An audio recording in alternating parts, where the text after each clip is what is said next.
Lake garden না রবীন্দ্র সরোবর কি নামে ডাকি বলো তো? তবে যার নামেই ডাকি না কেন জায়গাটা কিন্তু একই আর সবার কাছে খুবই প্রিয়। তো আবারও আজকে আমরা বেরিয়ে পড়েছি লেক গার্ডেনের উদ্দেশ্যে। প্রথমেই কিন্তু আমরা যাচ্ছি ট্রেনের জন্য ডায়মন্ড হারবার স্টেশনে এবং এরপর থেকে ট্রেনে উঠে ঢাকুরিয়া স্টেশনে নেমে পড়বো। দেখলে তো স্টেশনে বসে আমাদের খাওয়া দাওয়া কিরকম মারামারি করে শুরু হয়ে গেছে। অ্যাকচুয়ালি আজকে আমরা যাচ্ছি একটা ভিডিও শুট করতে ঢাকুরিয়া এবং সেই জন্য সকাল থেকে আমরা কেউ সেরকম কিছু একটা খাইনি, সাথে ছিল টিফিন। সেই জন্য ভাবলাম স্টেশন থেকেই শুরু করা যায় খাওয়া দাওয়া।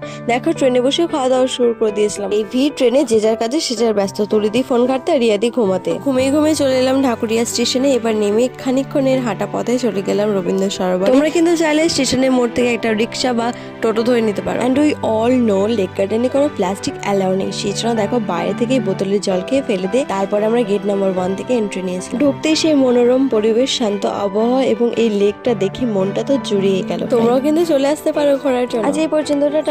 নেক্সট ভিডিওতে।